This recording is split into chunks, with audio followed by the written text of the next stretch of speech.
The sun was shining brightly on a typical Tuesday afternoon in the heart of the city. The streets buzzed with life, cars honking, people chatting, and the occasional bark of a dog echoing through the air. Amidst this lively chaos, 16-year-old Maya Carter walked into her local bank branch. She had just finished her summer job at a tech startup, and today's mission was simple: deposit her paycheck. Maya wasn't like most teenagers her age. While others spent their free time scrolling through social media or hanging out at coffee shops, she preferred staying organized and responsible. Her parents had always taught her the value of hard work and financial independence, so she took pride in earning her own money. Today, she carried herself with quiet confidence as she entered the bank, clutching the check tightly in her hand. She wore a pair of neatly pressed jeans and a crisp blouse, an outfit chosen carefully to look presentable for her errand. Her braided hair framed her face, each braid tied securely with small elastic bands. To anyone glancing her way, she looked no different from any other teenager. But inside, Maya felt mature beyond her years. This wasn't her first time visiting the bank. She'd been managing her account since she turned 14, thanks to her parents' encouragement. As she approached the counter, Maya noticed that the line ahead of her was short, just 2 customers waiting to be served. She glanced around the room, taking in the familiar sights: the rows of chairs against the wall, the posters advertising credit cards and savings plans, and the security cameras mounted high on the ceiling. Everything seemed normal, routine even. Little did she know, this visit would turn out to be anything but ordinary. When it was finally her turn, Maya stepped up to the teller window with a polite smile. Behind the glass sat Greg, a middle-aged man with thinning hair and glasses perched on the edge of his nose. He glanced up briefly, before returning his attention to his computer screen. "How can I help you?" he asked in a monotone voice, barely making eye contact. "I'd like to deposit this check, please," Maya replied, sliding the slip of paper across the counter along with her mother's business card. Since she hadn't brought her ID, she hoped the card would suffice as identification. It clearly stated her mother's name, title, and company logo, a well-respected tech firm known nationwide. Greg picked up the items, examining them closely. At first, his expression remained neutral, but then something shifted. His eyes narrowed slightly as he studied Maya's appearance, the braids, the casual clothing, and his demeanor grew colder. "Is this your check?" he asked, his tone laced with skepticism. "Yes, it is," Maya answered confidently. "It's from my summer job." Greg raised an eyebrow, leaning back in his chair. "And where exactly do you work?" Maya hesitated for only a moment before replying, "At Innovatech Solutions. I'm part of their internship program." Instead of accepting her explanation, Greg pressed further. "Do you have any proof of employment? Like a pay stub or something?" Now Maya started to feel uneasy. She hadn't anticipated needing additional documentation. "I don't have that with me right now," she admitted, trying to keep her voice steady. "But my mom works there, too. That's why I gave you her business card." Greg flipped the card over in his hands, almost as if he didn't believe it was real. Then he looked back at Maya, his gaze lingering longer than necessary. He muttered under his breath. "You sure about this?" His tone made Maya bristle. She could sense the doubt in his voice, the underlying implication that someone like her, a young black girl, couldn't possibly belong in such a prestigious company. But she refused to let him see how much his attitude bothered her. Instead, she squared her shoulders and said firmly, "Yes, I'm sure. Can we please move forward with the deposit?" Other customers in the bank began to take notice. A woman sitting nearby glanced up from her phone, frowning at the interaction. An older man standing in line behind Maya shifted uncomfortably, muttering something about how long transactions were taking these days. Still, Greg didn't seem to care. If anything, his questions became more pointed. "What kind of job does your mom do there?" he asked, his tone dripping with condescension. "She's the CEO," Maya shot back, her patience wearing thin. For a split second, Greg's mask slipped. Surprise flickered across his face, followed quickly by disbelief. Clearly, he found it Hard to reconcile the image of this teenager standing before him with the idea of a powerful executive. But instead of apologizing or moving on, he doubled down. "Well, maybe you should call her," he suggested, his voice heavy with sarcasm. "She might want to explain this situation herself." Maya's cheeks burned with embarrassment, but she refused to give him the satisfaction of seeing her cry. Pulling out her phone, she dialed her mother's number. As the call connected, she stepped aside, keeping one eye on Greg, who now seemed smugly satisfied with himself. What neither of them realized yet was that this seemingly insignificant encounter would spiral into something far bigger than either of them could have imagined. While waiting for her mother to pick up, Maya replayed the conversation in her mind. Why had Greg treated her so differently from the other customers? Was it because of how she looked or because she was young? Either way, she knew deep down that what had just happened wasn't fair. And as she listened to the ringing tone on the other end of the line, she silently vowed to make sure this wouldn't go unnoticed. As the phone rang in her ear, Maya's heart pounded with a mix of frustration and determination. She could still feel the weight of Greg's skeptical stares and hear the condescension dripping from his words. It wasn't just about the deposit anymore. It was about how he had made her feel small, like she didn't belong in that space. The call connected, and on the other end, her mother's calm, warm voice greeted her. "Hey, sweetheart," Dr. Elena Carter said cheerfully. "How's it going?" Maya hesitated for a moment, unsure of where to start. She glanced over at Greg, who was now pretending to busy himself with paperwork, but stealing quick glances in her direction. Finally, she took a deep breath and began explaining what had happened. "Mom, I'm at the bank trying to deposit my check, but the guy here, he won't believe me. He keeps asking all these questions like I'm lying or something." There was a pause on the other end of the line before Elena spoke again. Her tone had shifted slightly, not angry, but sharp enough to signal concern. "What kind of questions?" she asked, her voice steady but firm. Maya recounted everything, the way Greg had scrutinized her appearance, questioned her employment, and even suggested she call her mom as if it were some sort of joke. As she spoke, she noticed Greg looking directly at her, his eyes narrowing slightly when he realized she was talking to someone. She lowered her voice instinctively, though there was no hiding the tension in her words. Elena listened intently, her jaw tightening with each detail. When Maya mentioned that she'd handed over her business card and Greg still refused to take her seriously, Elena's expression darkened.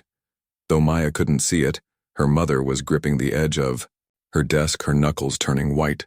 This wasn't just about one rude employee. It was about a pattern, a system that often failed people who looked like her daughter. "Okay, honey," Elena said finally, her voice calm but resolute. "Stay calm and don't let him get to you. I'll handle this." Relief washed over Maya, but it was short-lived. She knew her mom meant business, and while part of her felt grateful for the support, another part worried about what might happen next. Would things escalate? Would Greg realize who he was dealing with and try to backpedal? Or worse, would he dig his heels in further? Meanwhile, back at the counter, Greg couldn't help but overhear snippets of Maya's conversation.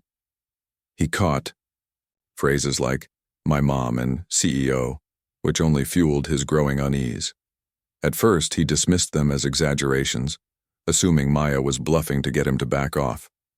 But something about the way she spoke, the confidence in her tone, made him pause. Could she really be telling the truth? Greg decided to test the waters. When Maya returned to the counter after ending the call, he forced a tight smile and said, "So, did your mom explain things?" Maya met his gaze squarely, refusing to show any sign of weakness. "She's handling it," she replied simply, leaving the rest unsaid. Greg nodded awkwardly, clearly unsure of what to do next. For a moment, he considered apologizing, but pride, and perhaps fear of admitting fault, kept him silent. Instead, he reluctantly processed the deposit, muttering under his breath about needing proper ID next time. But Maya wasn't fooled. She could tell he was shaken, even if he tried to hide it. Unbeknownst to Greg, however, the real storm was brewing far beyond the confines of the bank branch.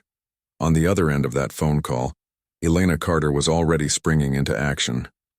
After hanging up with Maya, she immediately dialed her executive assistant. "Get me the regional manager of that bank on the line," she instructed, her voice clipped but controlled. "Now." Her assistant, well-versed in handling urgent matters for the CEO, sprang into motion. Within minutes, Elena was speaking, directly to Sarah Mitchell, the regional manager responsible for overseeing dozens of branches across the city. Sarah recognized Elena's name instantly, not just because of her prominent role in the tech industry, but also because Innovatech Solutions was one of the bank's largest corporate clients. "Dr. Carter, what can I do for you?" Sarah asked, her tone polite yet wary. She had learned early in her career that calls from high-profile individuals rarely came without strings attached. Elena wasted no time getting to the point. "One of my employees, my daughter actually, was treated poorly at one of your branches today. I want to understand why this happened and what steps you're going to take to ensure it doesn't happen again." Sarah's face paled as Elena recounted the details of the incident. By the time the conversation ended, Sarah was already drafting an email to the branch manager, demanding a full report on the situation. Meanwhile, Elena wasn't done yet. She called her legal team to review the case, ensuring they had documented evidence of the discrimination. Security footage, witness statements, and Maya's account were all gathered meticulously. Back at the bank, Greg remained blissfully unaware of the chain reaction he had set off. He finished processing Maya's transaction and watched as she left the building, her head held high despite the turmoil inside. Other customers in the branch exchanged knowing glances, murmuring quietly among themselves about what they had witnessed. Some sympathized with Maya, while others shook their heads at Greg's behavior. As the day wore on, rumors began to spread throughout the branch. One of Greg's colleagues pulled him aside during a break. "Did you know who that girl's mom is?" she whispered urgently. Greg frowned, confused. "Who?" The colleague leaned closer, lowering her voice. "Dr. Elena Carter, the CEO of Innovatech Solutions. You know, the company we partner with for half our digital services?" For a split second, Greg froze. His mind raced as he replayed the interaction in his head. Suddenly, every dismissive comment, every sarcastic remark, came crashing down on him like a tidal wave. He had underestimated Maya, and now he was facing consequences far greater than he could have imagined. By the end of the day, Greg's supervisor called him into a private meeting. The atmosphere was tense as the supervisor laid out the facts: Maya's complaint, the security footage, and the escalating involvement of both the regional office and Innovatech Solutions. Greg stammered through an apology, insisting he hadn't meant to offend anyone. But apologies weren't enough. Not this time. Word of the incident traveled fast, not just within the bank but outside its walls as well. Employees whispered about it during lunch breaks, and customers shared their opinions online. Some defended Greg, arguing that he was simply doing his job, while others condemned his actions as discriminatory and unacceptable. What started as a routine Tuesday afternoon had spiraled into a controversy that would leave lasting ripples. For Maya, the ride home was quiet, but reflective. She replayed the events in her mind, analyzing every word and gesture. Part of her felt vindicated knowing her mom was stepping in to address the injustice, but another part still carried the sting of Greg's treatment. No matter how much support she received, the memory of being doubted and belittled lingered. When she arrived home, Elena was waiting for her. Without saying a word, she wrapped her daughter in a tight hug, holding her close for several moments. When they finally pulled apart, Elena looked into Maya's eyes and said firmly, "No one should ever make you feel less than you are. We're going to make sure this doesn't happen to anyone else." Maya nodded, feeling a renewed sense of strength. Whatever happened next, she knew she wasn't alone. And as the sun dipped below the horizon, casting long shadows across the city, the wheels of change were already turning, slowly but surely. The next morning, the sun rose over the city, casting golden light through the windows of Dr. Elena Carter's corner office. The room was sleek and modern, filled with awards, framed photos, and motivational quotes on the walls. Despite her calm exterior, Elena's mind was a whirlwind of thoughts. She had spent the night strategizing, thinking not just about how to address what happened to Maya, but also about how to create meaningful change. This wasn't just about one rude bank employee. It was about dismantling the biases and systems that allowed such behavior to exist in the first place. At 9 a.m., Elena walked into a conference room at Innovatech Solutions, where her executive team was already gathered. They were used to seeing their CEO tackle challenges head-on, but today's meeting felt different. There was an air of quiet intensity, as though everyone knew they were about to step into something bigger than themselves. "Thank you all for coming," Elena began, her voice steady but commanding. "Yesterday, my daughter experienced discrimination at one of our partner banks. It's unacceptable, and it's not something I'm willing to ignore." The room fell silent. Her team exchanged glances, some nodding in agreement while others scribbled notes. Elena continued, laying out the details of the incident, the dismissive tone, the intrusive questions, the assumptions based on appearance, and emphasized how these actions reflected larger issues within society. "This isn't just about Maya or me," she said firmly. "It's about every person who walks into a bank or any institution and feels judged because of their race, age, or background. We have a responsibility to do something about it." Her words resonated deeply. One of her senior advisors leaned forward. "What's your plan, Dr. Carter?" Elena smiled faintly, her expression determined. "I've already spoken to the regional manager of the bank. They're investigating the matter internally, but I want more than just an apology or disciplinary action. I want systemic change."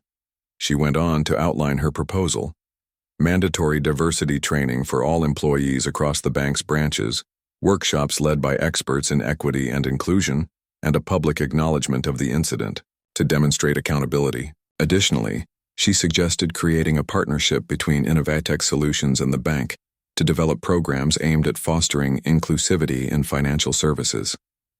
It was ambitious, yes, but Elena had built her career on turning bold ideas into reality. Meanwhile, at the bank's headquarters, Sarah Mitchell, the regional manager, was scrambling to keep up with the fallout. After receiving Elena's call, she had pulled an emergency meeting with her leadership team. The mood in the room was tense. No one wanted to be associated with discriminatory behavior, especially when it involved someone as influential as Dr. Carter. "We need to act fast," Sarah said, pacing back and forth. "Dr. Carter is demanding transparency and action. If we don't handle this properly, it could damage our reputation, not to mention our relationship with Innovatech." Her team nodded grimly.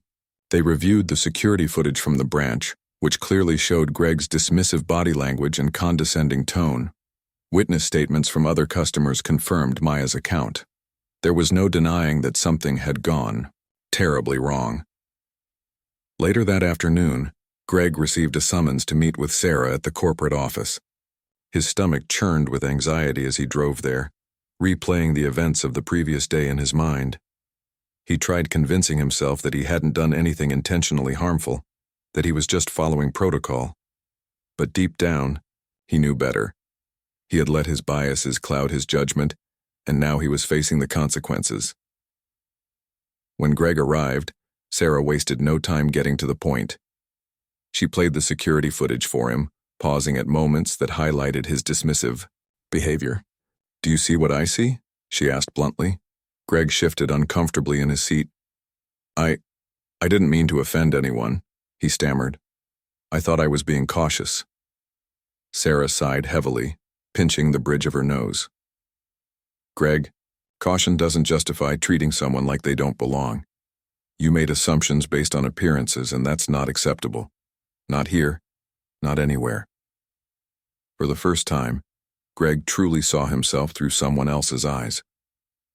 Watching the video, hearing Sarah's words, it was like looking into a mirror he couldn't escape. He felt a wave of shame wash over him, followed by a desperate desire to make things right. "I'm sorry," he said quietly, his voice trembling. "I'll do whatever it takes to fix this." Sarah studied him for a moment before responding. "You're going to start by attending mandatory sensitivity training sessions. We're also demoting you temporarily to give you time to reflect and grow. If you can prove that you've changed, we'll reconsider your position. But if this happens again, she trailed off, letting the implication hang in the air. Greg nodded solemnly, knowing he had no choice but to accept the consequences of his actions. As he left the meeting, he couldn't shake the weight of what had transpired. For years, he had prided himself on being a good employee, someone who followed the rules and did his job well. Now he realized that simply following the rules wasn't enough, not when those rules allowed bias and prejudice to go unchecked. Back at Discriminates Solutions, Elena was preparing for her next move. She decided to invite Sarah and key members of the bank's leadership team to a private meeting to discuss collaboration moving forward. When they arrived, they were greeted warmly but professionally, ushered into a boardroom where refreshments awaited. Elena opened the discussion by acknowledging the seriousness of the situation, but framing it as an opportunity for growth.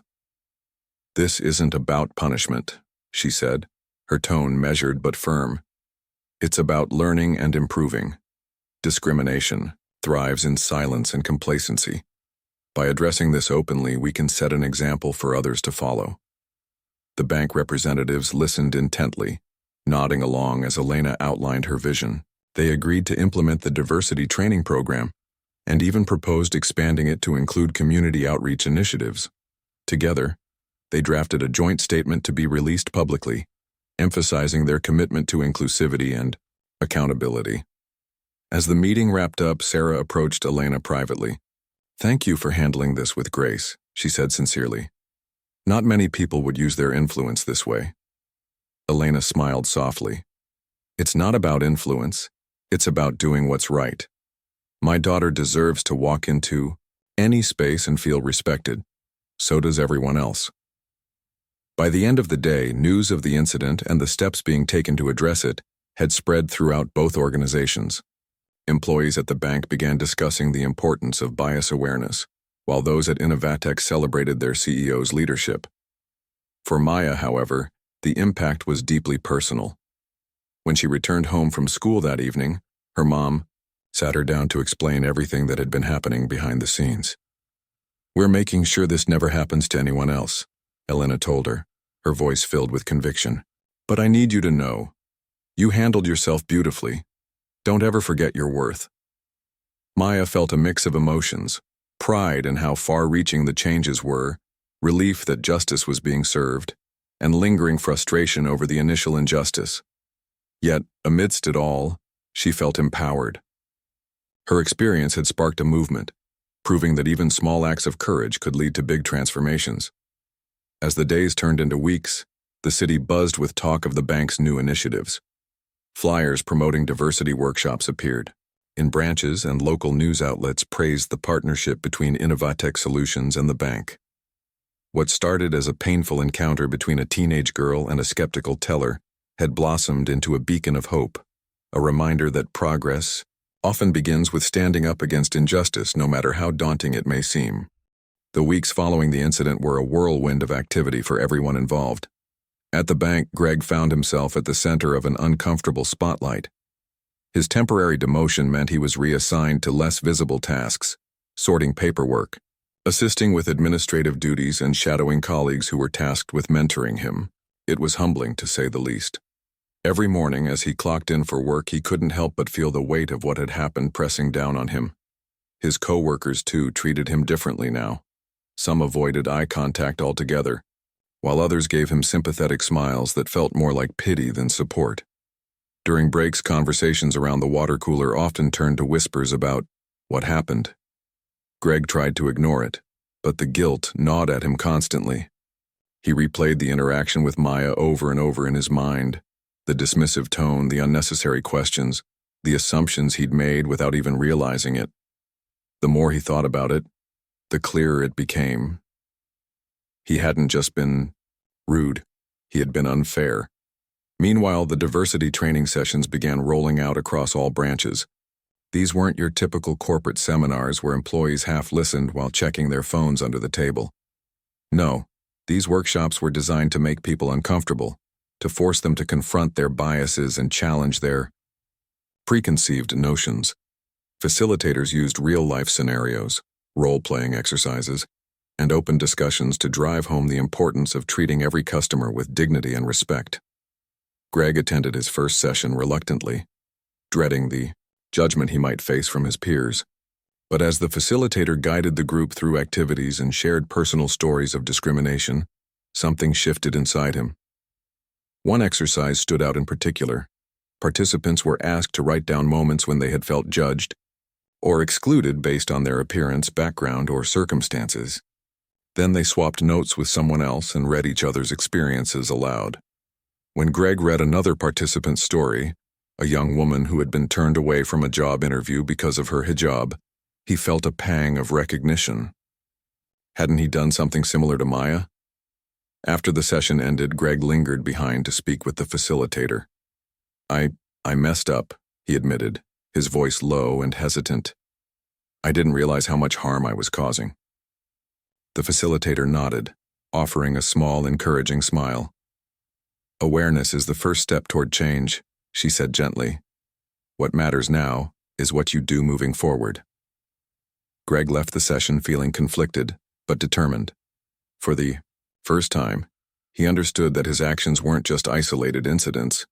They were part of a larger pattern of behavior that perpetuated inequality. He resolved to do better, not just for himself but for the sake of others who deserved to be treated fairly. At Innovatech Solutions, Dr. Elena Carter was hard at work ensuring that the partnership between her company and the bank went beyond surface-level fixes. She believed in creating lasting change, and that meant embedding inclusivity into the very fabric of both organizations. Her team collaborated closely with the bank's leadership to design programs that would promote equity and foster understanding among employees. They launched mentorship initiatives pairing senior executives with junior staff from diverse backgrounds, hosted panel discussions featuring voices from marginalized communities, and introduced policies aimed at eliminating discriminatory practices. Elena also took the opportunity to address her own employees. In a company-wide meeting, she spoke candidly about the incident involving Maya, framing it as a teachable moment. We can't control how others treat us, she said, standing tall at the podium, but we can control how we respond, and we must always strive to lead by example. Her words resonated deeply with her team, many of whom had faced similar challenges in their own lives. Afterward, several employees approached her privately to share their gratitude, not just for her advocacy, but for shining a light on issues that often went unspoken.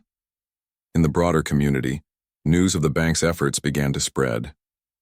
Local media outlets picked up the story, highlighting the steps being taken to address systemic bias.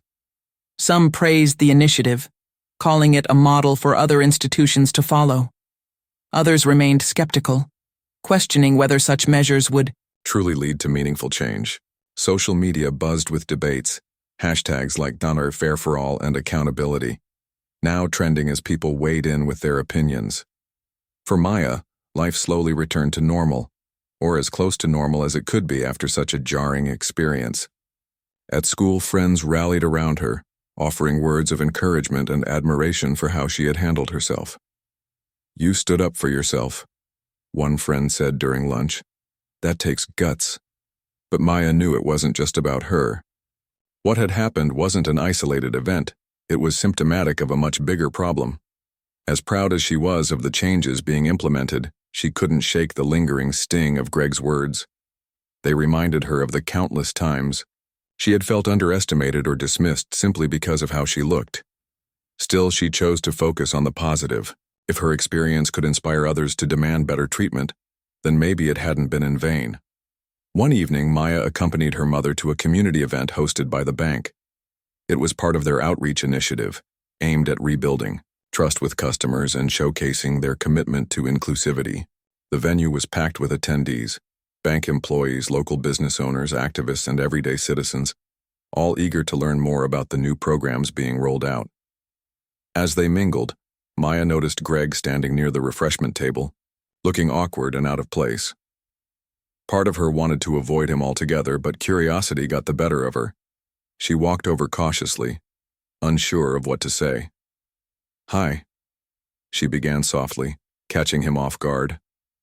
Greg turned, his eyes widening, in surprise. "Oh, hi, Maya," he stammered, clearly flustered. I, I just wanted to say again how sorry I am for what happened. I know my apology doesn't fix anything, but I hope you'll believe me when I say I'm trying to do better." Maya studied him for a moment, searching for sincerity in his expression. Finally, she nodded.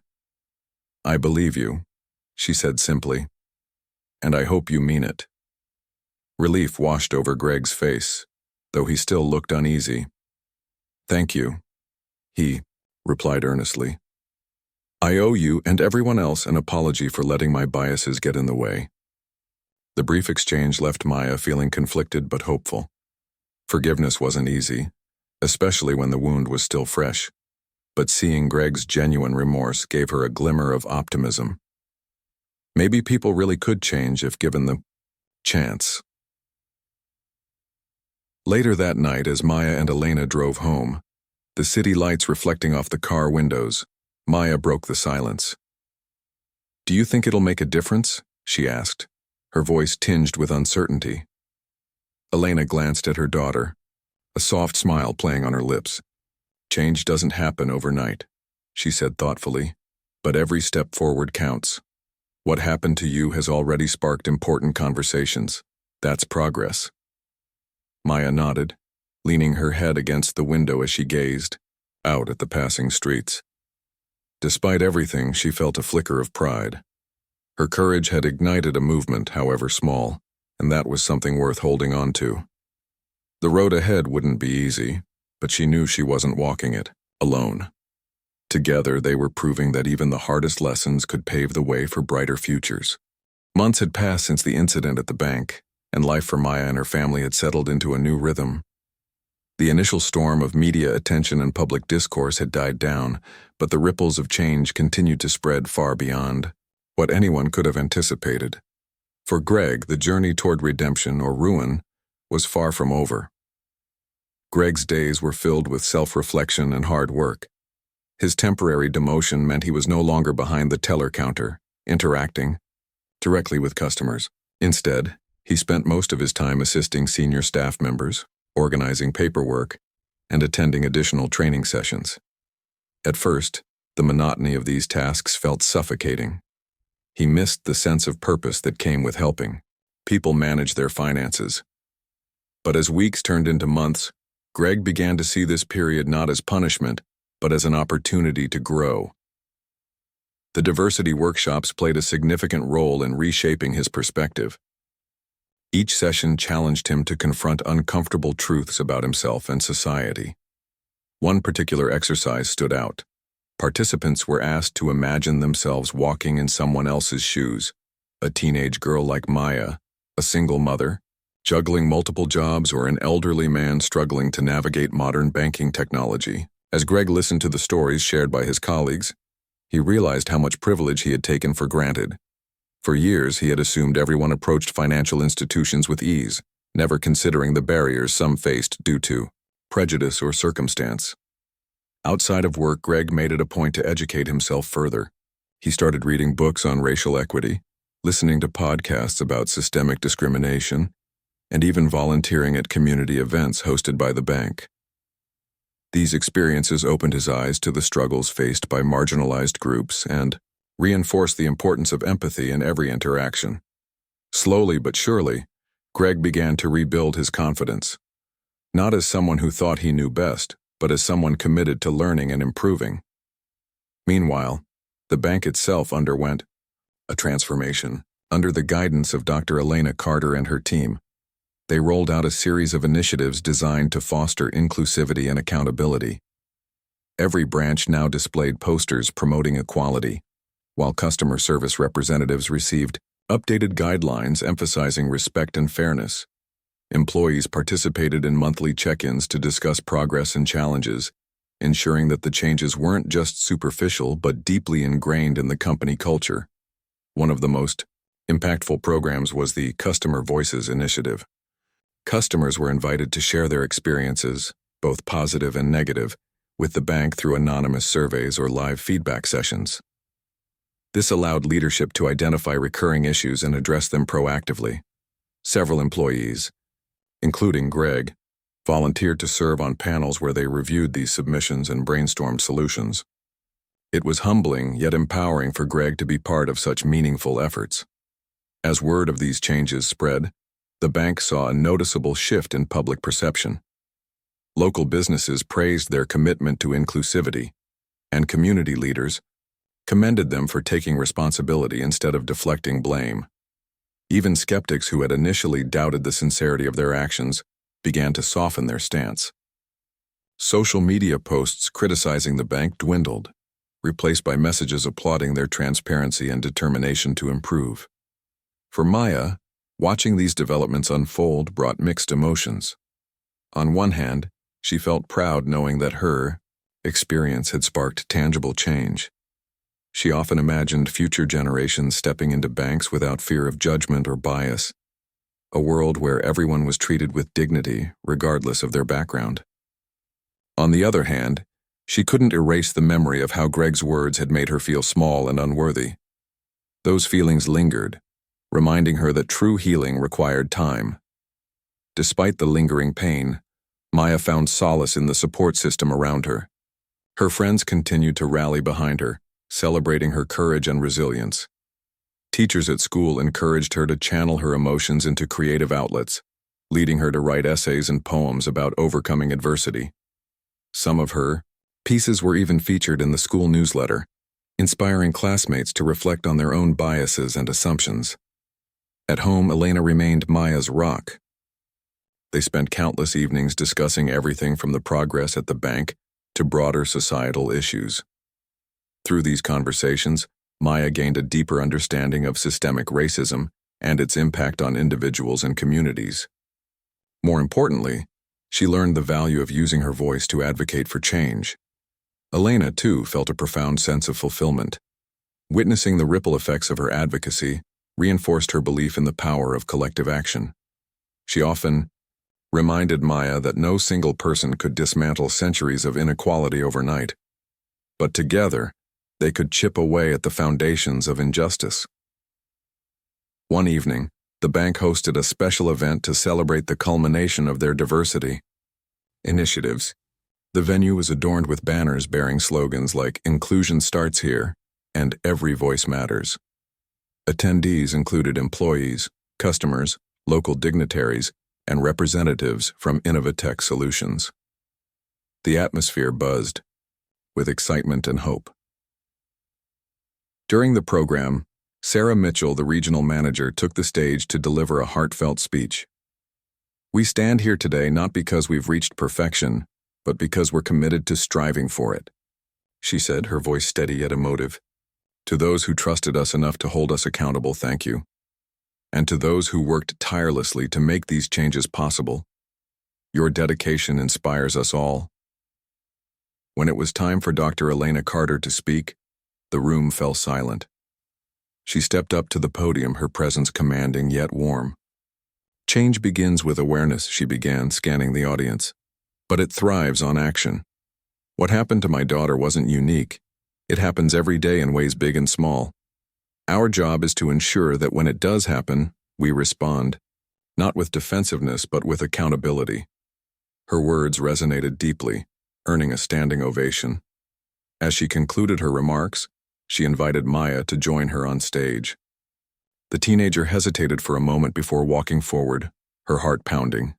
Standing beside her mother, she looked out at the sea of faces and felt a surge of gratitude for the lessons learned, the growth achieved, and the promise of a brighter future.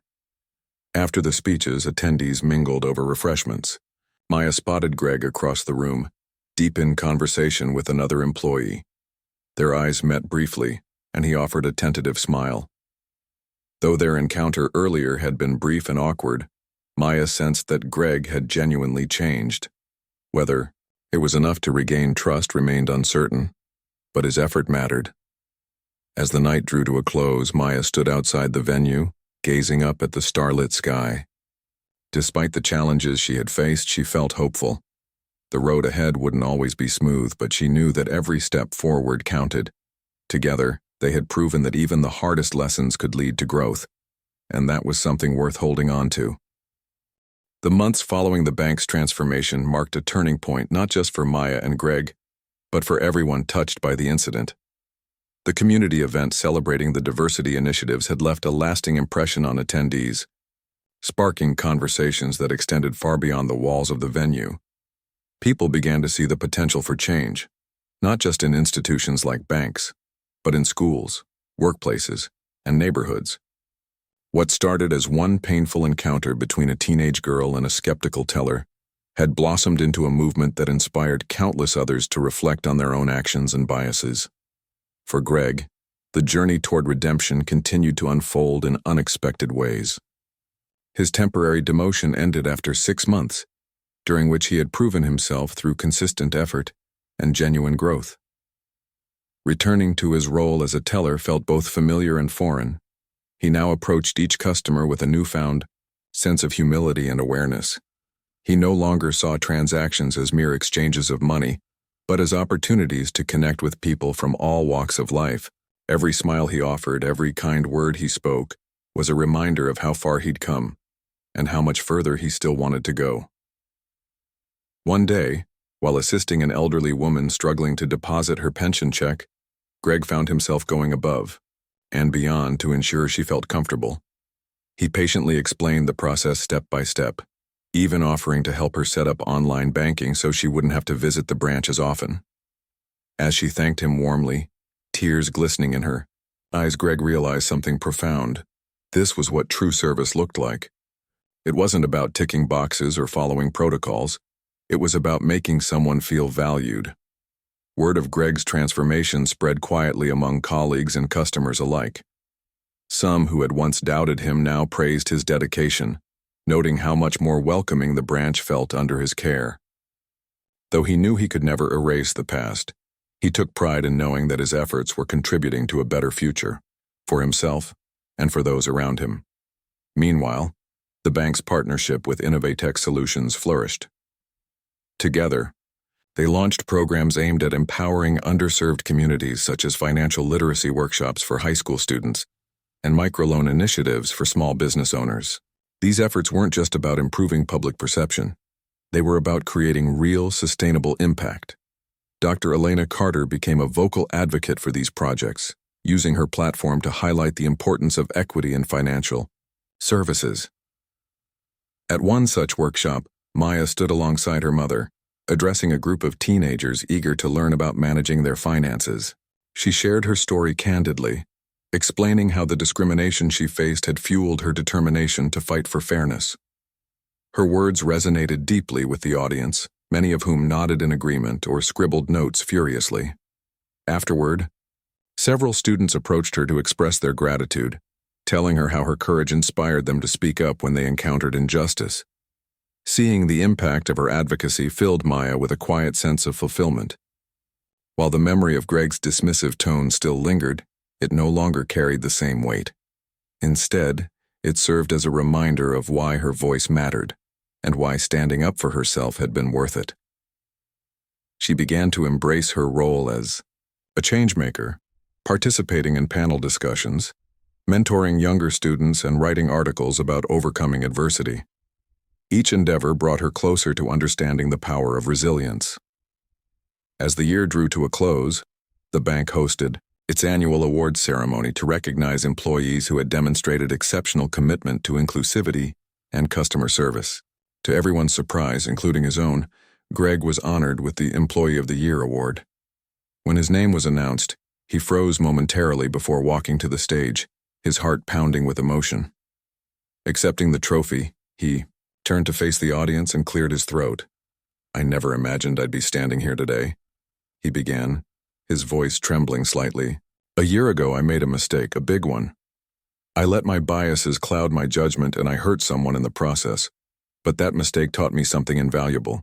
We all have the capacity to grow if we're willing to listen, learn, and change." Paused, glancing toward Maya, who sat in the front row beside her mother. "To Maya Carter, thank you for showing me grace when I didn't deserve it. And to everyone here tonight, let's continue building a world where everyone feels respected and valued. That's the legacy I want to leave behind." The room erupted in applause, and for the first time in months, Greg allowed himself to believe that redemption was possible. He returned to his seat feeling lighter than he had in years. Later that evening, Maya reflected on the day's events as she sat in her bedroom, surrounded by notes and sketches for her next article. Despite everything she had been through, she couldn't deny the progress she had witnessed. The bank was no longer the same place it had been when she walked in to deposit her paycheck. Neither was Greg, or herself, for that matter. Her thoughts drifted to her mother, whose unwavering support had guided her through the darkest moments. Elena wasn't just a CEO or an advocate. She was a beacon of strength and wisdom. Maya smiled softly, realizing how lucky she was to have someone like her in her corner. The following week, Maya accompanied her mother to another community event. This time, however, the focus was broader, fostering inclusivity across various industries.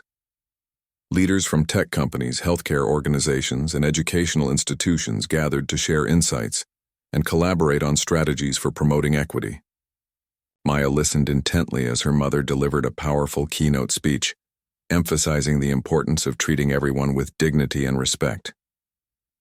"When we strip away titles, appearances, and assumptions," Elena said, her voice ringing clear, "we find humanity, and it's our responsibility to honor that humanity in every interaction." Her words struck a chord with the audience, earning a standing ovation.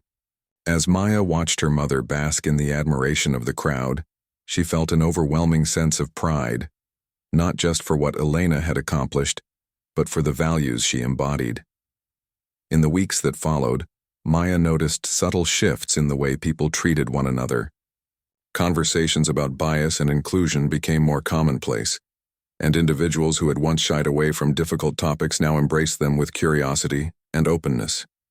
Even Greg, who occasionally visited Innovatech Solutions to discuss ongoing collaborations, seemed like a different person entirely.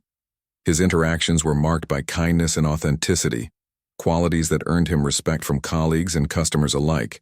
Though challenges remained, the collective effort to create a fairer, more inclusive society gave Maya hope. She understood that change was a marathon, not a sprint, and that setbacks were inevitable. But she also knew that every act of courage, every moment of accountability, brought them one step closer to a brighter future. On a crisp autumn afternoon, Maya stood outside the same bank where her journey had begun. The sun cast golden rays across the pavement, illuminating the posters in the windows that read, "Every voice matters." For a moment, she closed her eyes and breathed deeply, savoring the quiet triumph of it all. When she opened her eyes again, she spotted Greg approaching her. He hesitated briefly before speaking. "Hey, Maya," he said softly. "I just wanted to say thank you." Again. Maya studied him for a moment, then nodded. "You've come a long way, Greg. Keep going." With that, she turned and walked away, her head held high. Behind her, Greg watched as she disappeared into the crowd, feeling a renewed sense of purpose. No matter how daunting the road ahead might seem, he and countless others were committed to ensuring that stories like Maya's would inspire change rather than division. And so, the lesson at the counter lived on, not as a tale of pain or prejudice, but as a testament to the power of resilience, accountability, and hope. In the end, it proved that even the hardest moments could lead to growth, and that together, we could build a world where everyone belonged.